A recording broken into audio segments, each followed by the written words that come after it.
안녕하세요. 라운드업 스튜디오 플래처입니다. 오늘은 자바 내용인데요. 레코드에 대해서 간단하게 보고 가도록 하겠습니다. 네, 레코드는 자바 14 버전에 도입이 됐고요. 16 버전에서 정식 스펙으로 채택된 클래스입니다. 데이터를 다루기 위한 데이터 클래스로 사용이 되는 그런 타입이라고 보시면 될 것 같고요. 약간 클래스랑 사용하는 방식이 다르긴 달라요. 그렇지만 우선 그 문법에 맞춰서 생성만 해주면 자동으로 생성자를 만들어주는 것뿐만 아니라 getter나 equal, 그리고 해시코드, toString 같은 우리가 직접 정의해줘야 되는 그런 메소드를 자동으로 생성해준다는 그런 장점이 있습니다. 그리고 필드를 파이널로 생성해줌으로써 불변 데이터로 관리할 수 있다는 그런 장점이 있고요. 레코드 내용은 거의 이 정도가 전부입니다. 코드를 보면서 설명하는 게 더 좋을 것 같고요. 아마 아직까지 자바 14 버전 이상, 그러니까 스테이블 버전이라고 하면은 저희가 11 버전 다음에 바로 17 버전으로 올라가긴 하잖아요. 이 17 버전을 사용하고 있는 케이스가 많지 않기 때문에 아직 레코드가 생소하신 분들이 많을 거라고 생각이 듭니다. 그래도 한번 알고 가면은 나중에 레코드라는 걸 만났을 때 좀 어색한 거를 그나마 조금 해소시킬 수 있지 않을까라는 생각에서 이 내용을 준비를 해봤습니다. 거의 뭐 방금 말씀드린 내용하고 연관된 내용일 수도 있는데요. 저희가 스프링부트 같은 것들을 사용하면 잭슨의 데이터 바인딩 하는 그런 기술들을 사용을 하고 있는데요. 그런 데이터 바인딩, 여기서 얘기하는 데이터 바인딩은 우리가 카멜 케이스로 어떤 프로퍼티 값을 받을 때 뭐 스네이크 케이스로 바꿔준다든가 아니면 역으로 스네이크 케이스로 들어오는 값을 카멜 케이스로 받고 싶다든가 이러한 작업들이 아직은 레코드를 사용을 할 때 정상적으로 동작하지 않는 이슈가 있습니다. 그래서 수동으로 우리가 설정들을 추가해주거나 그래야 되는 이슈들이 있는데 이거는 아마 나중에 사용하시게 되면은 업데이트가 되어 있지 않을까 싶네요.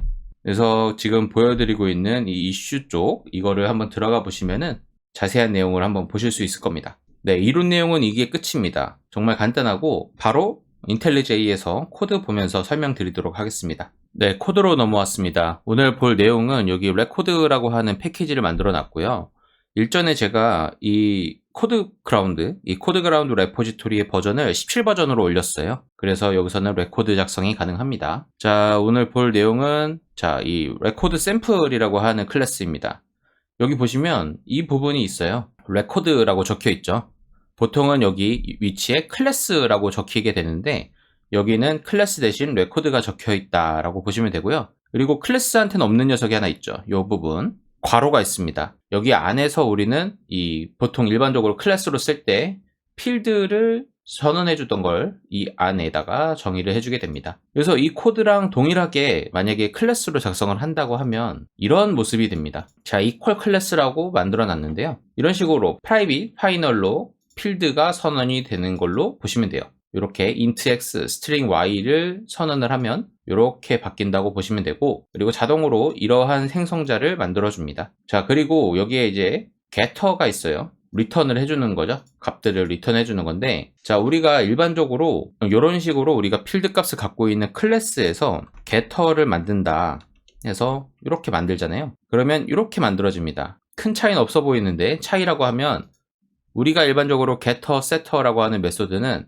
get 아니면은 set이라고 하는 그런 이름의 컨벤션을 갖고 있습니다. 그렇지만 레코드에서는 이런 식으로 사용하진 않고요. 여기에 있는 x, y라고 해서 그냥 필드의 이름을 그대로 사용을 하게 된다는 그런 특징이 있습니다. 자, 그리고 구체적으로 코드를 까보면 아마 조금 상이하긴 할 텐데 이런 식으로 equals 그리고 해시코드 그리고 toString이라고 하는 메소드가 같이 생성이 된다고 봐주시면 됩니다. 지금은 실제로 이렇게 오버라이딩 해서 메소드를 구현을 해야 된다든가 아니면은 우리가 롬복을 많이 사용하잖아요. 뭐 getter 아니면은 equals and hashcode toString 뭐 이런 식으로 우리가 어노테이션들을 붙여서 구현을 해줘야 됐던 것들이 이 레코드를 사용하면은 자동으로 생성이 되기 때문에 우리가 그런 어노테이션에 의존하지 않아도 된다라고 하는 장점이 있습니다. 자, 기본적으로 생성되는 이런 생성자나 이런 메소드가 있다고 말씀드렸잖아요. 그렇지만 여기서 우리가 살짝 꼬을 수도 있긴 합니다. 이런 생성자에 대한 예제인데요. 자, 이름을 똑같이 하고서 이렇게 가져갔어요. 거의 뭔가 순서가 역으로 된 것 같지 않나요? 위에 레코드에는 이런 괄호가 있고 생성자 부분에는 괄호가 정의가 되지 않아요. 그래서 이렇게 여기 괄호가 없다라는 걸 보여주시면 되고 그리고 이런 식으로 생성자를 우리가 임의로 정의를 하게 되면은 기본적으로 생성되던 그 생성자는 생성되지 않습니다. 자, 그래서 이렇게 우리가 값을 x, y 값을 넣으면 그거를 우리가 필드 값에 어떤 값들을 넣어줄 것인가, 그거를 약간 변경을 해줄 수가 있게 되는 그런 코드라고 봐주시면 될 것 같습니다. 그래서 실제로 사용하는 그런 방식은 new를 사용을 해서 우리가 선언을 해주게 되고요. 그리고 필드가 모두 다 파이널이었잖아요. 그러니까 세터가 불가능한 녀석입니다. 그래서 얘의 값을 바꿔주려면 그냥 이 생성자를 사용을 해서 새롭게 생성을 해주는 방식으로 해야 되고요. 자, 레코드 샘플이라고 하는 거를 이렇게 두 개를 만들었습니다. 자, 1, 2, 여기 1, 카드 해갖고 실제 내부의 값은 동일한 녀석이고요. 이거에 대해서 우리가 equals를 한번 돌려보는 코드를 만들어 봤습니다. 자, 그러면은 위에서부터 한번 볼게요. 여기는 레코드 샘플 2예요. 여기는 아까 제가 생성자를 임의로 만들었던 그 클래스라고 봐주시면 되고, 자, 이렇게 프린트 라인 하면은 얘는 자동으로 우리가 toString으로 인식하고서 출력을 해줍니다. 근데 우리는 여기에 저희 toString을 만들어주지 않았죠.